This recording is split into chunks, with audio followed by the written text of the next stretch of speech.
Welcome back to Founders in the Field, the show where we go behind the scenes with agency leaders, consultants, and creative founders to show you how they're building, scaling, and staying sane in the trenches. I'm your host, Stefan Bradley, and today's guest is Simon Ledbetter, founder of We Are Unchained. How are you doing, Simon? Really well. The sun is shining for the first time in a very long time, I think, in sunny Grantham. Yeah, no, definitely. Like, it's the same here. UK, we don't get a lot of sun, do we? Especially in the winter. I think it's just peering out. It doesn't want to stop raining in the UK, it seems, but it keeps the ducks happy and keeps the country green, so I'm not complaining. Yeah, no, definitely.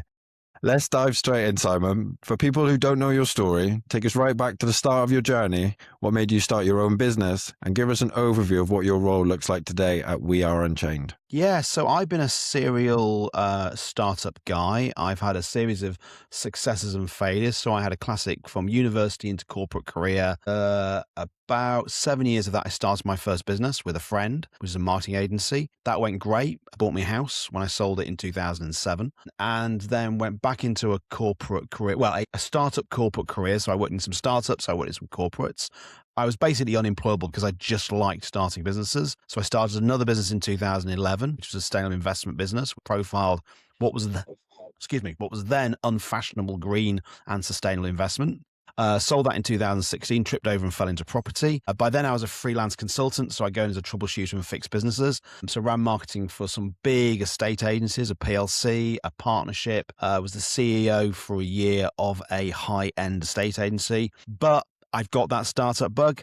So I started another business in 2022, essentially to help smaller businesses with their marketing. So I'm a marketer through and through, have been since university. I've done a combination of working in large companies, working some very fast growth startups, venture capital backed startups, and also my own businesses.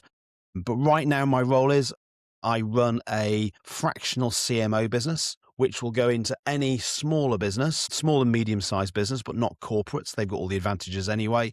And I will give them the thinking and firepower of a corporate, but for the cost of a fractional CMO. So all the best companies in the world are the small and medium-sized enterprises, and I want to help them do better marketing. So as you said, you're a self-professed serial startup entrepreneur. What drives you to do that as opposed to working in a corporate job, which you have done in the past? What is the thing that makes you want to always start up new businesses? Entrepreneurs, for want of a better term, or people who like starting businesses, I think there's something wrong with us. In that there's a great quote by George Bernard Shaw. Forget the gender thing. It's from the time it was written. The reasonable person adapts themselves to the world that is. The unreasonable person adapts the world to them. Therefore, all progress depends on the unreasonable person. The reality is, the reason why I started my business is I thought I could do something better than I was seeing that was out there, because I'd seen a blend of certain things. And that was true of when I ran a marketing agency. No one really seemed to be at the time combining data and creative effectively. I did it with sustainable investment, which was no one was really talking about sustainable investment in the way it needed to be spoken to as a marketer. There was all the benefits and all the good things about it, but no one was actually talking about it as a marketer, hence my business there.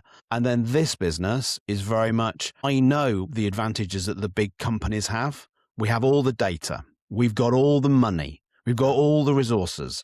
But actually, in a world of AI and a world of automation, a world of more accessible data, it is now possible for smaller businesses to use that data. They just don't know how. And many of them don't even know it exists. So kind of the reason why I keep doing this, and I think why all startup and entrepreneurs do it, is we just think there's a better way. Most of us fail most of the time. But some of us succeed and some of us make the world a better place. Google was a startup once. Yeah, no, definitely. I feel like every successful entrepreneur, they always have the similar sort of mindset, and they always have the similar sort of, when they had their goals, they did seem like very big and out of the norm. And you had to have an enormous amount of faith to be able to, action them. To be able to start them, because they're not easy. Yeah, I think it can be born of frustration. I think a lot of people will reach a certain point in their career and go, actually, I don't want to keep going up the greasy pole. Actually, I'd like to run a business that is more accommodating to my lifestyle. And I don't mean you work less hard, because you'll never work harder than if you run your own business. But, working 9 till 5 and commuting for 3 hours a day is incredibly unproductive and very, very 20th. We don't live in that economy anymore, but some businesses still cling to it. And I think the more entrepreneurially minded, the businesses that accept that talent works differently, embrace the more flexible worker. And for some people, employment just isn't right. For the 1 in 5 people who are self-employed, of which some people will run their own businesses properly, some people will go on to run very large businesses. They don't accept the way we do work is the way we should do work. And that benefits everyone because all the innovation happens in small businesses. The key word you said then is innovation, isn't it? Having that inept part of inside you that's like, I don't want to do it this, I don't want to do it this way. I want to do it. I can think of a different way to do it. Is like, even though it's some big companies, that would be like, you're sort of like a troublemaker almost to the company. But it's that feeling inside that actually drives people to actually innovate. 100%. I was hired by one company because they liked my entrepreneurial profile. When I arrived, they said, could you be a little less entrepreneurial? And it's like, unfortunately, I can't change my fundamental nature. I am no good with status quo. Bring me into a company to fix things. Bring me into a company to change things dramatically or grow them rapidly or shut them down. I've closed businesses in my past that need to be closed, but closed in an orderly fashion. Let me run the status quo and I'll start worrying the furniture because I like change. It's who I am. I know my strengths. I know my weaknesses. I know where I fit. I know where I don't fit. And that's what you find with a lot of founders is they have a great certainty about who they are. They know their weaknesses and they know their strengths, generally, if they're successful. And because of that, they surround themselves with good people and they know where they want to work and where they fit. And that's always a good sign for someone who's entrepreneurial. No, definitely. I agree. I feel like someone who's entrepreneurial as well, they're like, what they're really good at, they kind of hone on into this and they're like, I know that I'm really, really good at this and other things I will hire out to help me. But this thing that I'm doing here, nobody's going to take this away from me. This is my baby. This is my driving force that, I need to, my identity is built sort of into this. Yeah, no, absolutely. And I think, again, that can make some incredibly successful self-employed people, some very good small businesses. I deal with quite a few businesses are exiting. And I think there, if you're a startup kind of a person, the best thing you can do at some point with your business is get out of the way. Because you're not the person who can necessarily scale it to the next stage or manage the status quo. You're far better to exit, keep a stake, whatever happened, and then do another startup. Because if that's your modus operandi, is seeing something that doesn't exist and creating it, and stick to that as your skill set. Because I see a lot of founders, I think it's called the founder's dilemma. A lot of founders who are stuck in businesses, and actually they should have got out earlier, appointed a managing director and gone and sat on a yacht somewhere or gone and done another startup. And that's kind of where you need to be self-aware enough that you get out of your own way at some point. So what does your role look like today in, We Are Unchained? Like what does the daily things that you do in the business now? Because obviously I know you're the founder, but what is it that you specifically do? The timing of this is quite good because I think when you reached out to me, my business was a different shape. So I sort of accidentally created a business that I didn't want to run. So I call my business Unchained because I wanted to be genuinely unchained. I'm not locked to any supplier, any resource, any solution. I do marketing. So whatever is the right solution for you is, I will find that solution for you. Sadly, a lot of people ask me to start doing the marketing for them. So I started to eventually build a team by accident, all brilliant people, and we started to do the work. And all of a sudden, around about Christmas, I'd realized I'd become chained to a model, which was I was promoting my product, not my consultancy, not my insight, not my strategy, but a product that said, buy this box of tools. And that wasn't, it was because I shaped it around the clients I had, but going forward, it might not necessarily have been the right box of tools for any client. So about 3 weeks ago, we reorganized the company again, very much around a core of 5 people.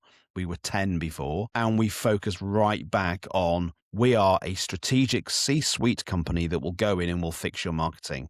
We'll either know the answer or we'll be able to find someone who has, and we'll build you the capability. So my day-to-day is speaking to loads of really interesting business leaders about their problems in marketing, which it's a misused word. Let's call it what it really is, your growth engine. Without marketing, you have to sell really hard. If you're selling really hard, you're not doing enough marketing. So our job is to get right to the top of the funnel, take things right down to the bottom of the funnel until someone can basically pick up a well-qualified, juicy worm of a lead and convert it into revenue. My job all the time is to right size the companies I work with with the best possible marketing strategy and talent and actions to get the results they want. So yeah, my day-to-day is talking to brilliant entrepreneurs, founders, business leaders. I have some regular clients who I work with on a regular basis. I sit on their boards. I go into those businesses. I give them advice. But critically, I'm not doing the marketing because I'm a very expensive resource to do marketing. I will find them someone way more talented, way quicker, and to be fair, a lot cheaper than me. And then within 3, 6, 12 months time, they don't need me anymore. And that's fine. I'm fractional. If I get them on the right flight path, then I'm happy. Everyone's winning.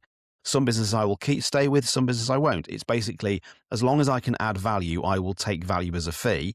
But the moment we recognize that I'm no longer adding the value they need, I am very happy to get out of the way very fast. So the business model that you built on before, you were actually doing the marketing, you were actually, crafting the campaigns and, doing the ads and all this type of thing. And that's what was chaining you to it. So, because when I looked at your website, I was trying to see which one was it. Do you know what I mean? Was it more fractional work? Was it actually, more of a deep dive in actually running the marketing? The new website is coming. The new website is coming. Yeah, definitely. Well, obviously reading your LinkedIn and then going on the website. Yeah. So now you sort of just do the fractional sort of side of it, and then you're completely unchained as your name says. So I completely understand why you would do that. And the other thing that we do, which is very complementary, that is, I know not everyone is going to be able to afford a fractional CMO. Again, because I have sounds philanthropic. It's not. It's just I genuinely have a desire for companies, especially if you're a smaller business. It's bloody hard being a small business. And I know if they got their marketing right, their lives will be less hard. So I run a course called 30 Years of Marketing in One Day. I have more letters after my name than in it. I've done every single marketing qualification in the sun. I've read every single marketing book, from the popular to the tried and tested principle stuff.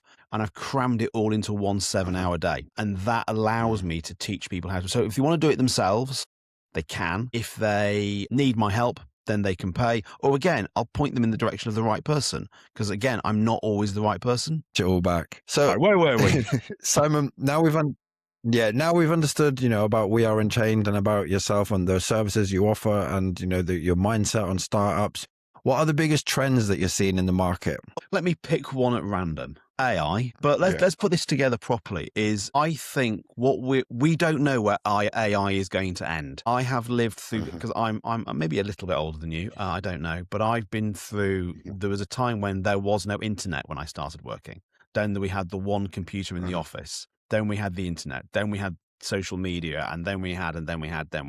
I don't think anyone knows where AI is going to end. We don't really have AI. We have LLMs, which are brilliant, and we have amazing imagery and video creation tools. And I think this has been incredibly, like all of the digital innovations we have, incredibly democratizing, because it means people who have a vision can now normally bring it to life with the aid of AI. I also think it's led to a proliferation of slop.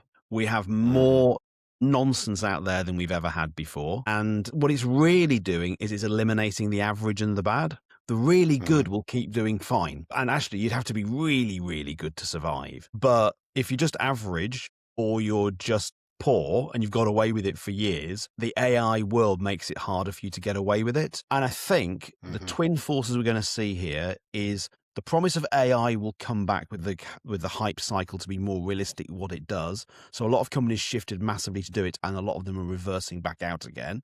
I heard the other day that, is it Spotify or one of the big companies, all of its code is now written by AI, and only half of it is checked by humans. That sounds to me like a recipe for disaster at some point along the line.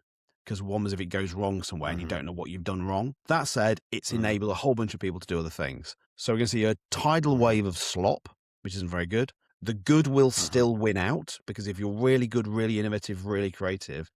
But I think we'll see that, and we're seeing it already with the value of ticket sales for major gigs and events, for talking events. In a world where everything is digital and AI, people value the real more. So face-to-face will become ever more valuable. If you can curate a network of people who meet in person, when you attend a Zoom call and you don't know if the people on that call are all AI, you're going to not do Zoom calls anymore, are you? Because you want to meet people in person. People will pay to essentially get sweaty with one another. They want to meet in places where they can have genuine conversations And we all know from the lockdown and beyond is you don't get that accidental conversation in a digital world. You run into someone in a corridor and something amazing can happen. You don't get that in a situation where everything's curated through technology. So I am a huge technophile. I'm an early adopter of everything. But I think the twin force we're going to see here is while AI will automate a lot of stuff, will improve the efficiency of some business, but not as much as people will suspect. It'll replace some roles in companies, but every industrial revolution we've had has only created more jobs ultimately. Now, I was told in the 1970s that I wouldn't have to work because robots would do everything for me. That hasn't happened. It isn't going to happen now. On the other side of the scale is if you're someone who can bring people together in the real world, IRL as my kids would say, then you're going to be a success. Because in reality, all the best things happen when people come together. Until the robots take over and destroy us all. No, you're so true. It's so right in what you said then. Like, I think the pandemic showed us that also humans crave human connection. So I feel like that's another reason why, while we're starved of it through, having automating lots of different things, business things and stuff like that, but we do actually crave human connection. Do you know what I mean? To innovate, to bounce ideas off each other.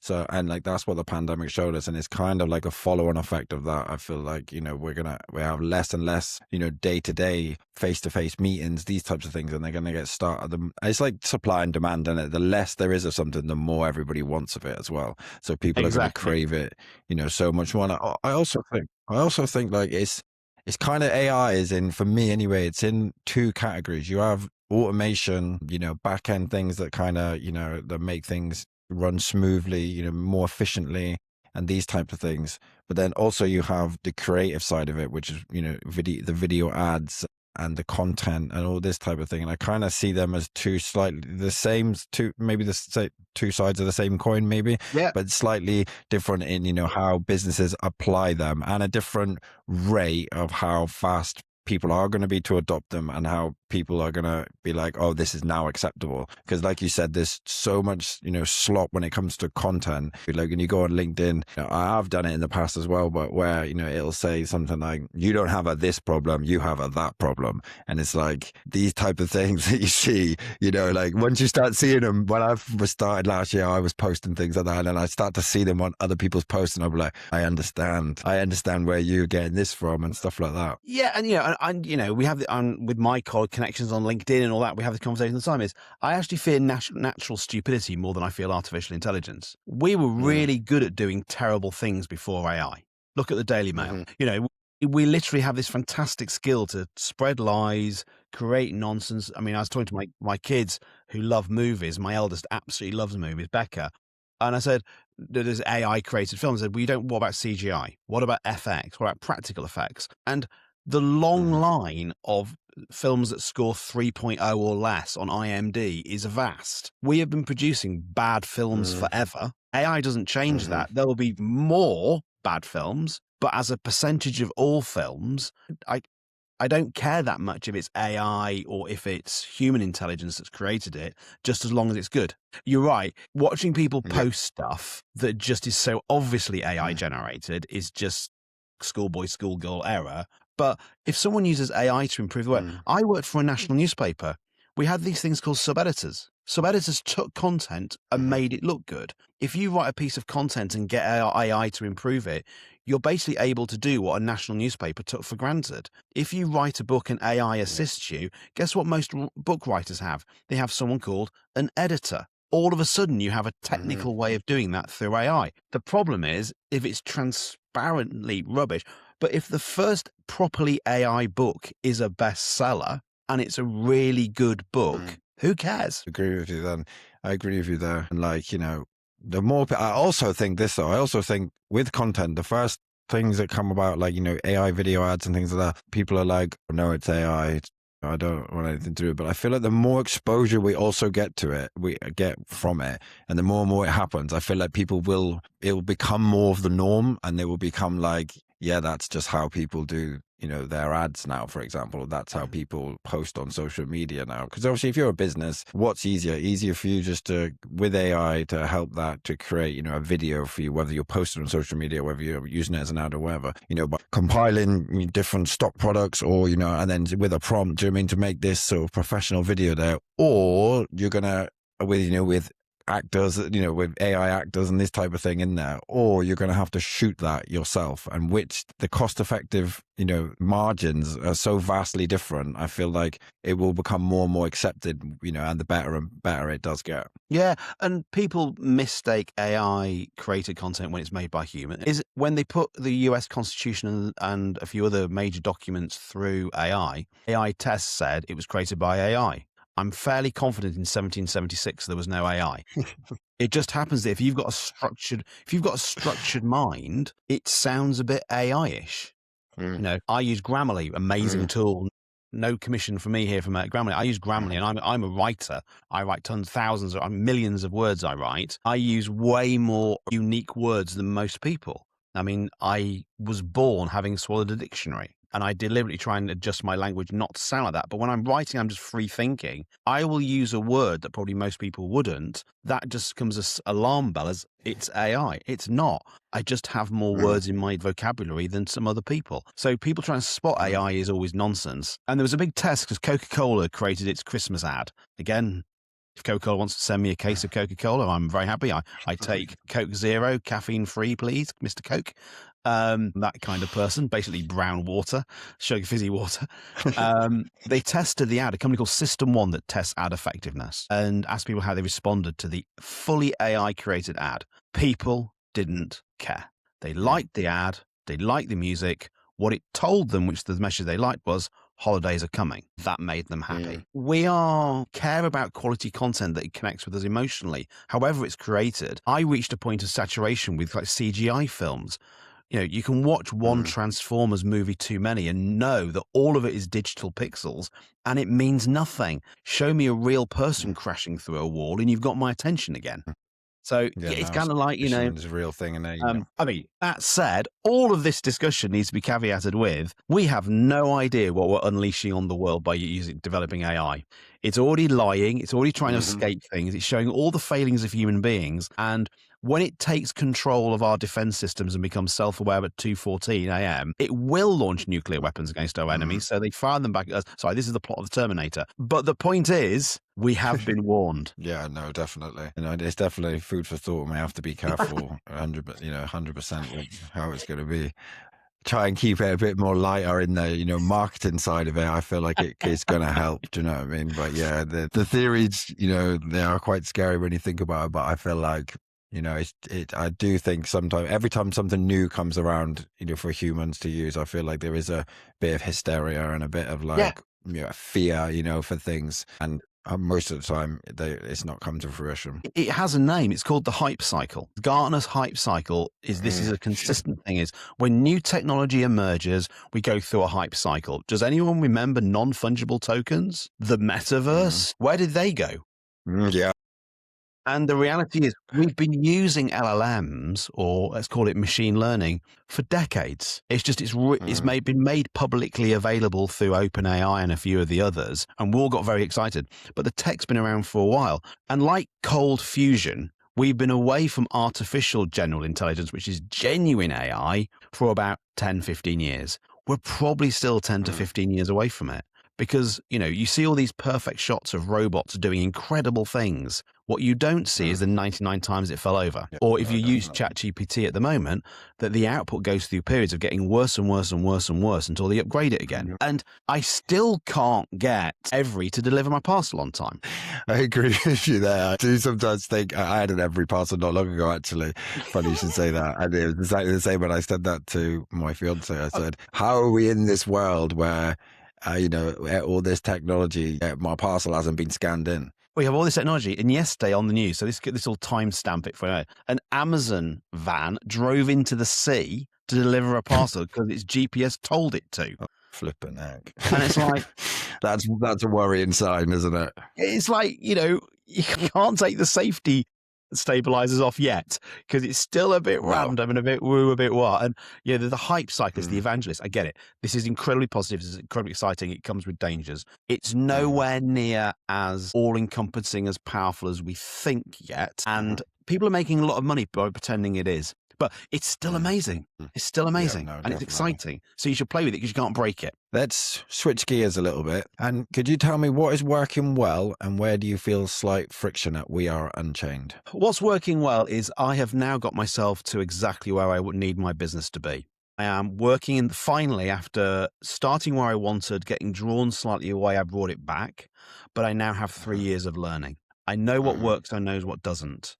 I got all the data, got all the experience, and I now have the reputation in the industries I want to be in that I can actually, horrible word, but monetize what I do, which is what we're Mhm. doing. So that's working really well. There was even an event that I wasn't going to go to, and it was commented that I wasn't going to it, and I should, which is kind of a nice position to be in a market, because you're finally Mhm. recognized as someone who should be at certain events. So that's really good. Mhm. What is not working well is everything takes longer than you think. Mhm. You know, I would like to be making more money as a business. We'll have our third record year, which is great. All the signs are really positive, but it takes 30 years to have an overnight success. And I would like to be in a position where we were more financially prosperous than we are. But I know it takes a long time to actually get to it. Well, short of there being a miracle and something happening or being lucky, it's normally luck.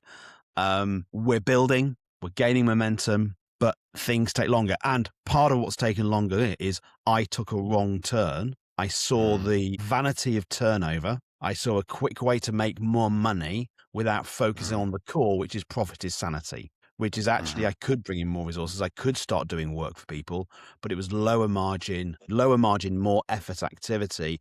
And that dragged me away from where I wanted to be. So Mhm. what is going well is being true to myself. What has gone badly is I've kidded myself as a fast track to getting to where I want to get to. So, where you're saying then you would like everyone likes it to go faster and where wanted to earn more money faster, but doing the actual thing that you want to do, kind of leads me on to my next question, which is around client acquisition. So now you've pivoted me back to your original idea. How do you acquire clients for your fractional services? So, we have a very tried and tested model, and quite frankly, everyone needs to do this. Most people are, and they're doing it very well. Last week, I passed 1 million impressions on LinkedIn. Now, that might not sound like a Mhm. lot to some people, but for me, it's been a goal because I've tried to always maintain a senior audience. So it's kind of a bit of a pivot point. So Mhm. I am hashtag LinkedIn Ledbetter. I want B2B Mhm. relationships, and that's the channel I want to be in. Isn't that how we got to met initially? Was it through LinkedIn? Yeah, Yeah, there you go. correct. So LinkedIn. it's worked. Mhm. I go to events and things, and people go, "You're Simon from LinkedIn, aren't you?" And it means people know me before they speak to me. They also kind of know what I think because I share my methodologies, Mhm. my thought, my approach. So people who disagree with me, we don't waste each other's time. So I'm on social media a lot. I do a big research project, which I started 3 years ago, which is an Mhm. independent piece of research on the market Mhm. that I mainly serve. So I produce a whole bunch of really rich insight, which means I'm probably more informed than many people in my sector because I've got some primary research on what's going on Mhm. there. So I share that on social media. We do a lot of email. So we've built email lists of Mhm. opt-ins and subscribers, and we send content to people. We give so much away for free. I have a trademarked method, which is my methodology of how you should do marketing. But we've got a quick quiz on our website, a score app that allows you to do it in a quick way and just see where you are. Mhm. And again, that'll show people Mhm. where they're strong, where they're weak. We have the full fat version that we do as a consultancy, but we give the free test away for people to try. Do a whole bunch of podcasts and videos, do the email, as I mentioned, and then we do events. So I speak at a whole bunch of Mhm. events, and we do our own conference once a year in November, where we bring all the people together to talk about everything we've learned about that year and all the research that we've got. So it is crudely, let's put it down to a 3 or 4 prongs of attack. It's social media, primarily Mhm. LinkedIn, email, which is standalone and a regular weekly newsletter, podcasts or audio, Mhm. and that goes across all the social media channels of Spotify, Apple, YouTube, and all that. And then to the point we talked about earlier, as people value in person, we go to and we attend in-person events Mhm. and never Yeah. knowingly under promoted. The reason why most businesses fail is not enough people have heard of you. Yep. So yeah, I've made it you'd expect from a marketer. I've made it my mission to be the noisiest person in the room, and critically also give away the most amount of content. Definitely.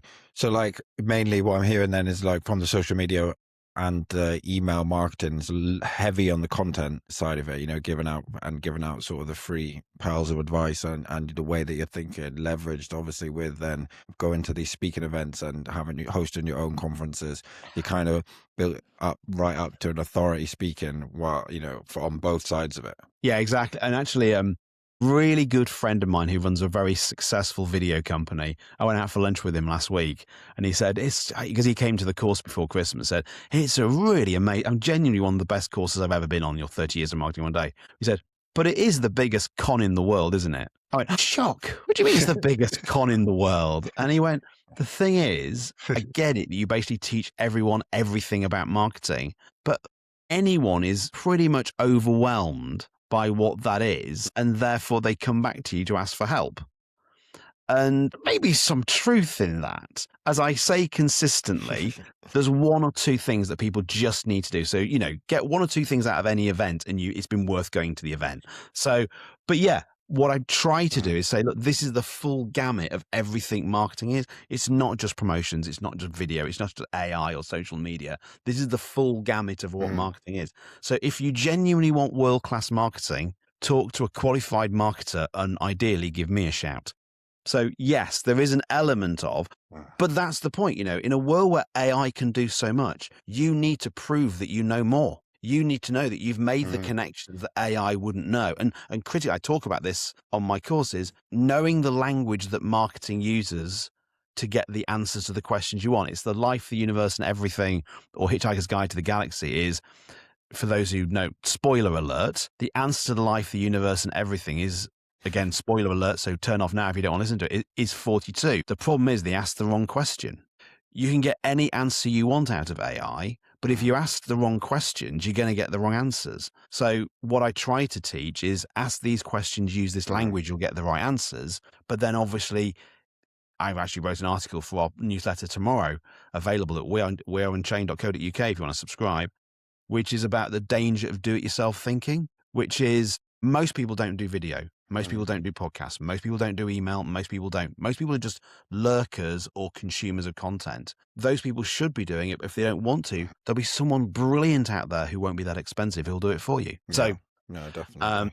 How long have you been running your podcast? So we started the podcast in 2024, and we produce pretty much every other week content goes out. So we take all the content from our conference and we take the individual talks and we put them out. I'll do every month I will do an interview like this with someone who's taught a conference or someone who's just interesting. One of my colleagues will produce content on a regular basis.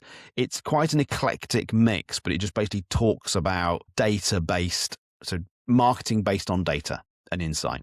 And we get several hundred listeners. It's really good. But yeah, again, it's all about give away content for free. And then the ones who are genuinely interested will know that you know what you're talking about. I've seen that your LinkedIn following is like over 20,000. So you've definitely built up an audience there on your LinkedIn. It's one of the, it's one of the largest I've seen, to be fair. And, utilizing that through what you're doing, I think is perfect. Yeah. And I do deliberately share more of what I think than probably some people would advise, because I genuinely want to work with people I like. There are some people out there who run great businesses, but we just wouldn't agree on anything. And, that's quite a tense relationship when you disagree on fundamentals. So I like to work with people I like. So if I work with you, I like you, which is a nice vote of confidence. So my last couple of questions before we head off is, where do you want to be in terms of business in the next 12 to 18 months? Such a good question, such good timing. We are about to raise funding for a sort of an adjacent startup, which is hilariously enough like all things AI based. But it's taking what I've done for the last 3 years and then more generally the last 30 years and creating a tool for SMEs to do what I would do at a large fee for a very low monthly charge. So it basically takes all the stuff I've built and done over the years. I now will still do consultancy wise for companies, but it makes it accessible to absolutely everybody for a very low fee. So we have our first investor meetings in March. We intend to close the round of investment March, April. So in, do you say 12 or 18 months time? In Yeah, 12 to 18. 12 to 18 months, we will be live globally with this product. We will not only have broken even, will be profitable, and will probably be on our first round of major funding to take it even bigger. That's where I want to be. Because for me, and I said it earlier, so I alluded to it earlier, my job will be to get this business off the ground, get it to cruising altitude in 3 years, and then just get out of the way. Let someone else take it to the next stage, because I am not the status quo guy. I'm the guy who'll get this done, build a team around me. I've got some amazing C-suite, fractional C-suites around me, credible chief technology officer who could just do anything. Kind of built me MailChimp in about 2 weeks, which is kind of impressive. So I want to get it to cruising altitude in 3 years' time. So profitable, break even, good signs, raising second round of funding in 18 months, 3 years' time, be planning my sort of stepping back, not exit, in that I will want someone to come in and run the steady state growth after we've got it off the ground. So just that, really, not much. Sounds exciting, and it sounds not much. No, but it sounds actually like perfect way to leverage, your expertise over the last 25, 30 years in the business to be kind of like, it's like another level from We Are Unchained. Like it's just another sort of even more hands off, which is going to be able to be available to even more of the market, should we say? Yeah. And especially leveraging AI in that way for them to be able to speak to it as if they're speaking to you, I feel like is a very efficient and like future proofing that type of future proofing your knowledge to be able to live on as well, because you can only be in so many places at once, whereas this way you're able to be in so many places at once. Yeah, and time is finite, so I can only trade so much time, whereas essentially marketing as a service, I can trade infinite amount. And again, it comes back to this central point that's kind of been the thread throughout this is I just really want to help SMEs. If you're a roofer, electrician, a plumber, a hairdresser, a local pub, a dog walker, whatever your business is, you haven't had access to the kind of data that the larger companies take for granted. I'd like to give them the advantage so they don't have to work 60, 70, 80-hour weeks, not get much return, have stress in their families that they don't need, and all that kind of jazz. If I can just make their lives easier, I'll feel a warm glow, but also it's just good for the economy that small businesses thrive. Yeah, no, definitely. I feel like we mentioned earlier, it's a little bit philanthropy. I can't say it properly, but it's That's also right. like It's one of those words. It's like I say philosophy as opposed to philosophy. yeah, but yeah, no, it is true in what you're saying. Do you know what I mean? If you can help all these different smaller businesses, and it does help the economy, everybody's much more, it's less like, they're having sort of the wool over their eyes of what marketing is, and it's more accessible to so many more people, the smaller businesses that actually sort of make the world tick over. Yeah. And the key thing about it, and we're doing all this testing now, is it needs to be as simple as a couple of buttons. What we've learned, and we've done a few tests, is you're going to go, oh, you just need to do this with an LLM. And people go, not doing that. It needs to be as simple as here's a thing on your phone that you do this with, press this big red button, and it does it all for you. You don't need to know any of the science or any of the theory.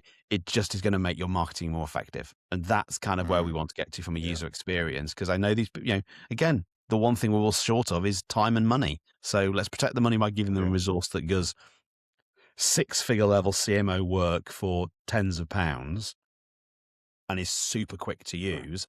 And it's kind of a win-win for everybody. Yeah, no, definitely. I can see how it would, if you can get it right and you can get it user friendly, as you said, is because you're appealing to so much different people with different levels of, experience with AI. It's like you said, it has to be such a very, very simple level. Like I've built things for my fiance who's a social media marketer, and because I know her, I can build it specifically for her. Like when she says this, it means this. It means much more, more complicated prompt. But where you're building it for such a range of different people, like you said, then could be dog walkers, roofers, plumbers, driving instructors. Do you know what I mean? All sort of different things. That's where the level has to be taken up to a point where everybody is going to be able to it's going to be so simple that everybody can just say something very, very basic, and it will be able to do what you would do for them. That's literally the big question, user experience for us, 100%. So Simon, my last question is, if you could wave a magic wand and fix one thing in your business, what would it be and why? I'm kind of waving it at the moment, which is I need deeper reserves. the number one reason why businesses fail is cash flow. I don't have a cash flow problem. I just don't have enough money to do everything I want to be able to do, hence seeking investment. So if I could wave a magic wand, it would be to deposit several tens of thousands of pounds into my bank account. I know it sounds really mercenary, but we've got all the tech, we've got all the people, we've got all the ideas, but move fast has to be the rule. Is I could try and bootstrap this, like literally self-fund it from selling stuff. The thing is, if the sinews of war are infinite money, to quote Cicero, the sinews of business are infinite money. And if I could just have a deeper reserve, which is what I'm building at the moment, I will be able to do a lot more, a lot faster, and then everyone's happy. So if I wave a magic wand, it's Tuesday, I win the Euro Millions tonight. It's mercenary, but by God, money helps in a business. Well, Simon, thank you so much for coming on. I really enjoyed our chat. I really enjoyed you featuring you on my podcast. Where can people who want your services as many different services, as a CMO, all these different types of things, where can they contact you? Where can they book calls with you? Really simply, you can find me in 2 locations mainly. LinkedIn Ledbetter on LinkedIn. Just search for hashtag LinkedIn Ledbetter and you will find a whole bunch of my posts. Or I am the only Simon Ledbetter with no numbers at the end of it. So I'm Simon Ledbetter on LinkedIn.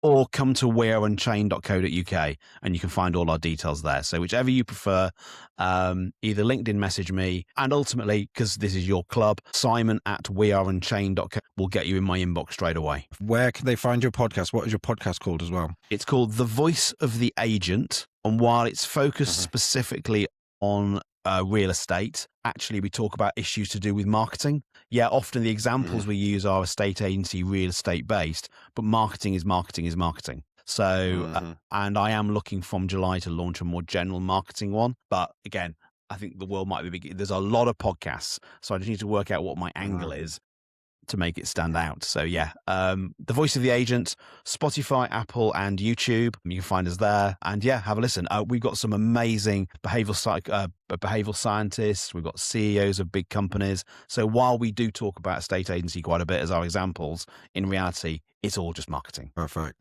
Well, again, thank you so much, Simon. And can everybody who's watching, please like, comment, subscribe, send to a friend, and we'll be with you on the next episode. Take care, Simon. You too. Take care, Stefan. Bye.